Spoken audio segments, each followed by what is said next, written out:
And thank you for joining us today. This is a Dr. Tommy Show Live. Joining you live from Wesley Chapel, Florida. And we are pleased to be with you today on this auspicious day for medicine. I'm joined by Mr. Jay Ellison, who's an independent insurance advisor. Jay, how you doing today? Great to be here. Thanks. And Jay is here because Jay has done the brunt of the work, but we've been discussing or looking at the Repeal and Replace plan that's put forward by Paul Ryan and some other people. And we're going to dissect it today. And so if you haven't dissected it yet, here's your chance to learn what we've learned. Dr. Tommy Show Live and the podcast Ask Dr. Tommy Show is brought to you by Atlas MD.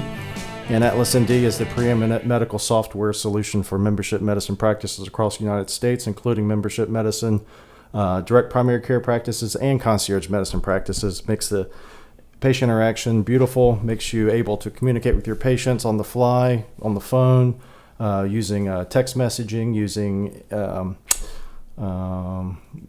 ease of access for prescriptions, easy to just diagnose and treat over the phone with video, and also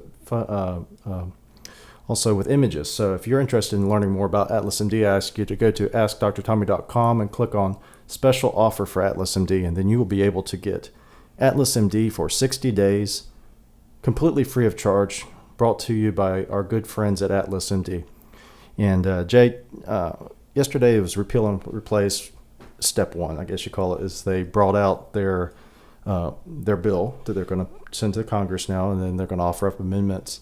And you actually did the hard work of going through this in one day, because I asked you, I said, Jay, do you mind coming on tomorrow? You're like, sure. Well, I have to confess, I didn't read the entire bill, but I suspect that nobody else on Capitol Hill reads the whole bill anyway. Right. So I think we're in good company there. Well, if Nancy Pelosi's right, you just have to pass it to see what's in it anyway. So that's what I heard her say, yeah. So, yesterday was the first step of the repeal process. So what we do is we pass a bill, then it goes to the floor, and then there's all kinds of different things. But they're actually allowing amendments to this bill, which is good, because back when Obamacare was passed, there was very limited amendments allowed. Yep, almost none, yeah. So what's your take, just a general overall gestalt about what we did, what happened? Well, I've read, I've been tracking the three major proposals that are out there for the repeal and replace effort. The first one, the one where everyone's talking about now, is the House bill that's been called alternately Ryan Care and Trump Care, depending on who you're listening to, and it's basically a very mild rebranding of Obamacare. Basically, I think is a fair way to put that. So tell me, why do you say it's a rebranding versus just like they call it, a repeal and replace? Well, the thing that struck me most is it keeps almost all of the troublesome parts of Obamacare. Okay. Things that are bothersome to both the consumer and both from a budget perspective. And from the budget perspective, it maintains the Medicaid expansion that's a huge budget problem for the states and the federal government. It keeps that out through 2020. Largely unchanged. So that's a big financial piece to it. It shifts the requirement to keep health care, to have health insurance. So instead of making it a government mandate now where you pay a fine to the IRS, it empowers the insurance companies to fine you or to uptick your premium 30% if you have a break of 3 months out of 12. So the penalty is still a penalty. Yep, they've just shifted it to, they're basically making the health insurance companies the bad guys of enforcing and collecting it rather than having it be the IRS. So that's why the term rebranding kind of occurred to me as I was reading through, because also they've taken the subsidy, and rather than calling it a subsidy, now they're calling it a tax credit. So they've taken a very typically associated with the Democratic Party, a word like subsidy, and replaced it with a very typical sounding Republican word like tax credit. And it's still allowing people to buy things they otherwise could not afford, thereby bypassing the market function, which says that if I go out and I start a concierge medicine practice and I have the price so high that nobody wants to buy it, well, then that'd be if someone came along and said, hey, well, guess what? We're going to do not a subsidy, but we're going to credit you. So you're not going to pay that exorbitant fee for it. You're not going to feel the full brunt of it. So that's kind of what a subsidy is. There's nothing in this that does anything to provide any relief for price or affordability at large. It just basically rebrands and takes out a couple of the provisions that people don't care for. So it's not in any way a full repeal. No, not it's kind of like a makeover for at best 15%, a facelift at best, and they're basically they've ceded the entire ground of the notion of whose responsibility it is to provide health care. They've basically agreed to the premise, and now they're just modifying the. See what Rand Paul has to say about it. You've read it. It was released yesterday. What do you like and what do you not like about it? Well, I like the president's statement that it's up for negotiation, and I think those have begun. I spoke with the president yesterday, and I think he's open-minded on this. He wants Obamacare repealed like all conservatives do, but he realizes that conservatives have a lot of objections. The House bill that's been put forward is Obamacare Lite. It won't work. Premiums and prices will continue to spiral out of control. In fact, they acknowledge it in their own bill by putting an insurance company bailout, $100 billion at least in insurance company bailouts, because the marketplace is still broken. They end up leaving the individual mandate. They do nothing to help the consumer join associations to bring prices down. So my replacement actually has some market reforms that would bring prices down. And people have to realize, they say, oh, well, all over the liberal press, they're saying, oh, who's going to lose their insurance? They have to realize that people who have insurance can't use it now because it's too expensive on premiums, but way too expensive on deductibles. In a real marketplace, the higher your deductible, the lower your premium. We completely have broken the insurance marketplace, but I think Obamacare Lite doesn't fix it, and I think it's a real mistake to go for this. But the negotiation will be conservatives saying, hey, we're not going to take Obamacare Lite. Yeah, the other thing. So you said you saw Rand Paul's plan. What was Rand Paul? It's funny. I agree with every single sentence he just said. So that's funny that I could very seldom say that by listening to a politician talk on television. That was good. Rand Paul's bill that he has in the Senate is a far more conservative and actually, I think, workable solution. So what do you mean when you say it's conservative? Well, it's far more market oriented. It's far more individual oriented. It really explodes what you can do with an HSA. And that's exciting. The House bill does nothing for being able to sell across state lines. Okay. Nothing. Which is a big thing that Trump has been talking about. Exactly. And that, to me, if you want to bring the prices down and bring market forces in to create lower prices and better services for your individual clients, you have to sell across state lines because that'll bring the prices down, like he said. And his bill does that.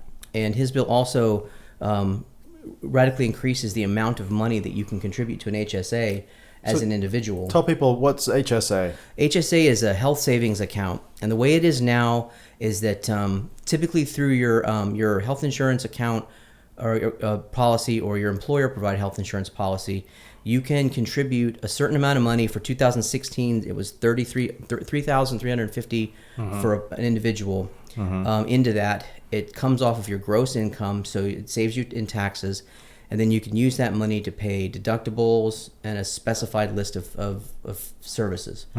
Under Senator Paul's bill, that goes up to $5,000 per an individual, and the list of things you can use that HSA for has broadened to include health and fitness. Perfect. And also, the direct medicine, concierge medicine. And when we look at this, we look at, they talk about, HSAs are allowing you to spend money tax-free on these things. And that's supposed to be some type of great, I guess you call it, like almost like saying, look, this great thing we're giving to you. But all we're saying is, look, we're not going to give the government part of the money that we spend on this. So the government takes money from almost every bit of the dollar that you spend. I think Tax Freedom Day generally is around May or April. So that's the day that the average American stops paying their income to taxes, local, federal, state, all together, as excise taxes. And so all we're saying is, look, here's a health savings account. Allow us to spend some money tax-free.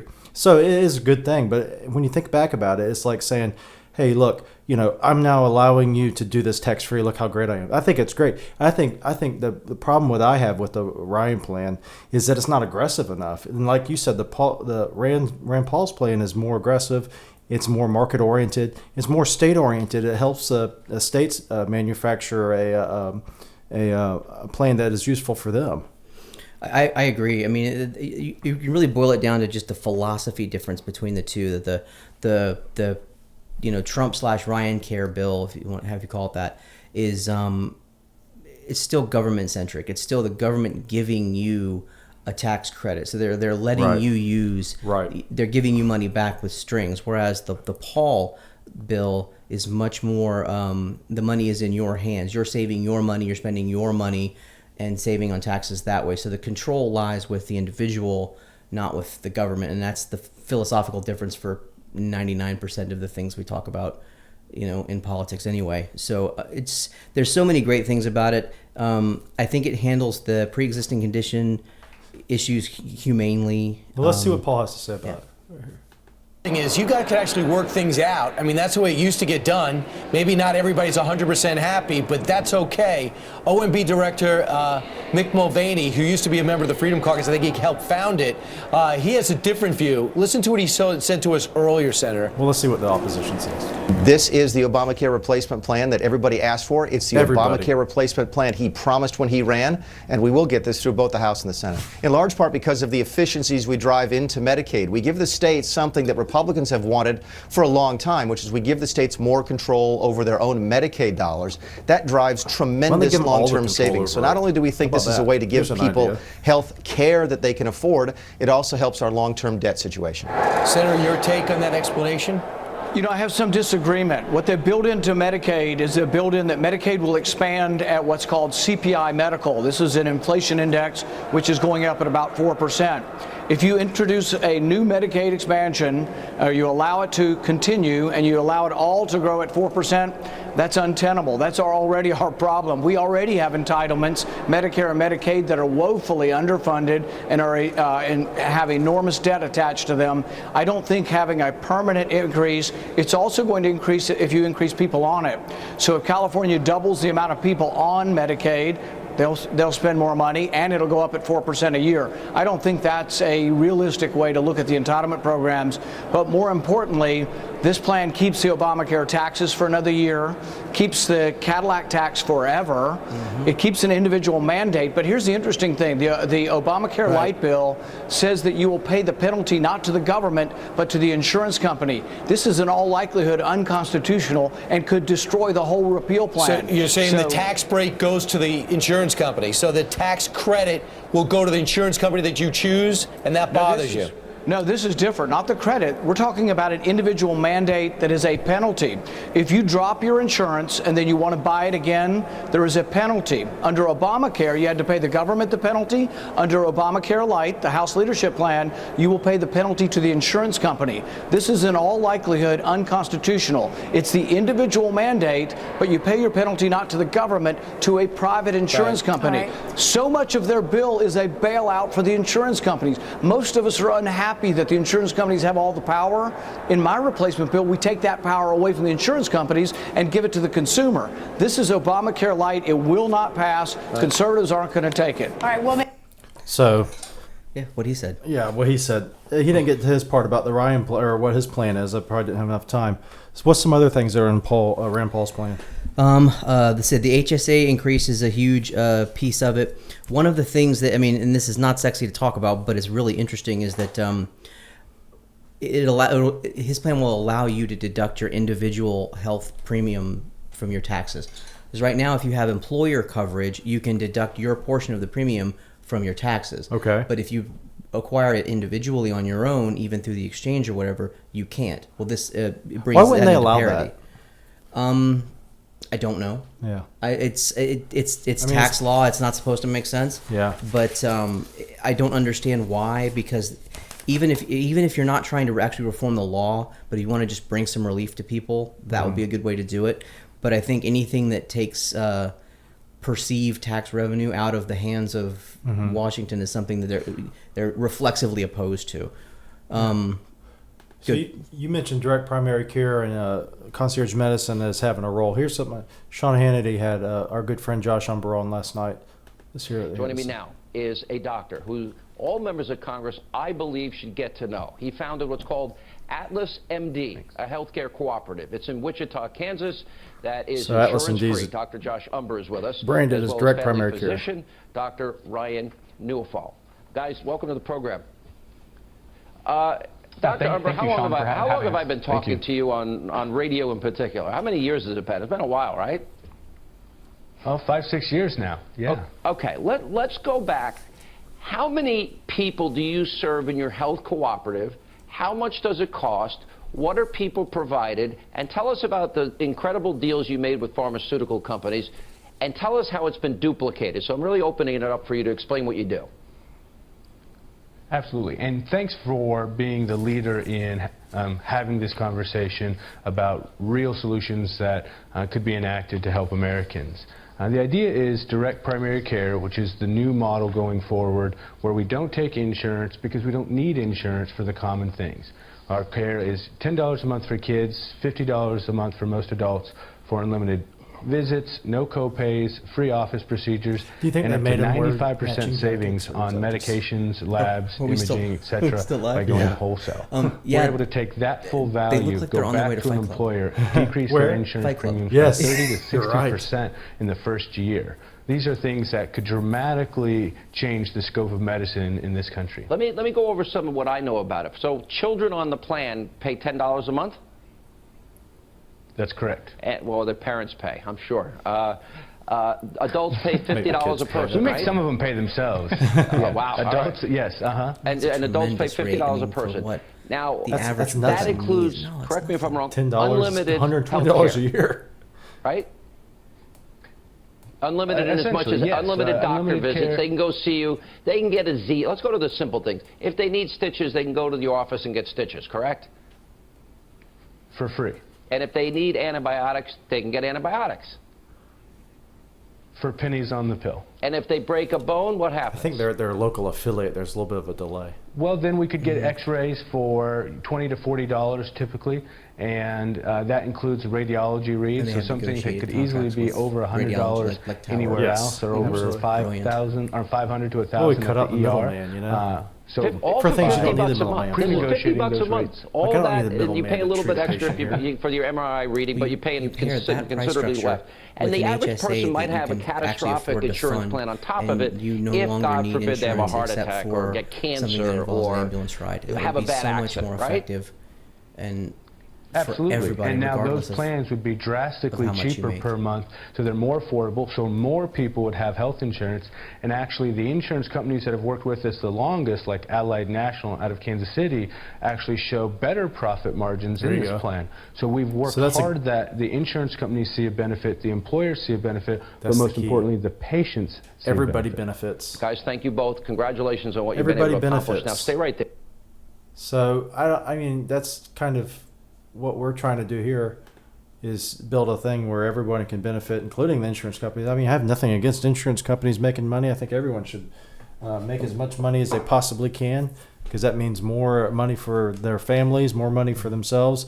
And then if in a true market, when people are making money, that means they're producing goods and services that are useful because people are buying them. It's only in this forced economy where, you know, you're forced to buy something that, you know, if iPhones were terrible, like I have an iPhone here, if iPhone was a piece of garbage, there would be no money in iPhones, and Apple wouldn't be making any money. So it's only because of that. So if insurance companies have a good product that people buy willingly, then their profit margins will go up. This is not about trying to eliminate. It's just kind of like trying to use force when necessary. So, you know, you can use a sledgehammer to drive in a nail, but that's too much. So you don't need insurance to diagnose and treat a sore throat. Absolutely not. I could do that, you know, in 5 minutes. And certainly I don't need an insurance company to do that, to fund it, nor do I need all those stupid codes and all the other stuff that goes along with it.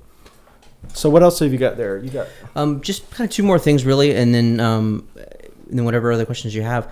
The one of the things I also like is when they lay out the requirements for selling across state lines, the controls they have in there to ensure that the companies that are doing that are doing business. I usually hate this word, but fairly. They're conducting their business correctly in all of the states, and they have a primary state of residence that is their home state, and then they can sell in other states. Mm-hmm. But every state has a say and can report back to the home state if they are using bad business practices in, you know, state X, and they can go report back to home state and say, and they can lose their ability to sell in multiple states based on being shady in one state. I like that a lot because that'll keep. While the competition is great, what I don't want to see happen is companies exploit that and then rack up a bunch of premium of policies and then go away. Take the money and run. Right. Because what we saw with the ACA, kind of in a different way. I don't want to generalize too much. And by the way, this is just my opinion, not my company's. You had a lot of ACA carriers that would during an open enrollment period, there would be one carrier that would get the bulk of the new enrollments.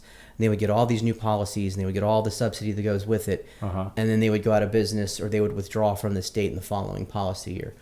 So it eliminates the continuity of having the same company year on year. It creates huge turmoil, especially for families, because I have little kids, so I'm really sensitive to this.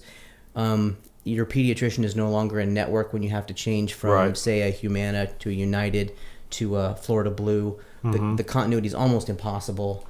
That's a huge point of stress and anxiety for people. And then you also people that are older that have a doctor that they are really dependent on, like a cardiologist or something, that if they have to change out of that because their policy changed, that's just hugely stressful and completely unnecessary. And then what I'd like to see is if there was just a little bit more pressure from Donald Trump on forging a plan that is more market centric. I think he did a good job of saying, look, we're going to repeal it, we're going to replace it. I feel like repeal should come separately. That way you can replace it with whatever you want. You could replace it with a big program. You can replace it with a lean program, and I think it should be more state centric. If you repeal it and put in enough fail safes so people aren't, they always complain, well, if you repeal it, then people are going to lose their coverage and, they're going to have all these problems. And anyway, you could build in fail safes for that. But my point is the overall plan should be kill the federal program, kill it, and then allow 50 separate state programs to come together. Or if a block of states want to get together and build a program that's similar, but there's people in California probably who think that, it's not enough that the insurance only pays for these things. They may want everything paid for. They may want, they may want 6 months of leave for maternity versus 6 weeks. It may not be enough. So let them have that policy, or let them, if that state wants to mandate that in that state, let them do that. And then, I don't know, I just think that the marketplace of ideas will find the best solution. And the best solution for people in Vermont is not the best solution for people in California, which is not the best solution for people in Arizona or wherever, Louisiana. And I would like to see more of that, more of this federalist system. But the problem with that is you're cutting out a lot of these people who make their living on managing problems. A big thing about Washington is we're managers of problems. We don't solve anything. We manage them for infinity and make a very good living at managing them. And we're a consultant, and we're hired to help manage this problem. It'd be like if you had cancer and they never tried to cure the cancer. They only tried to ever, make sure your pain was good or make sure your pain was under control. But they never really tried to cure the cancer. And I have a feeling that's what the Ryan plan is let's maintain this cancerous growth, this federal leviathan of healthcare bureaucracy. And then if you metastasize, look, it went a little bit too far, so we're going to cut your arm off, and we'll kill the cancer in your arm. But the main problem is still going. Yeah, well, it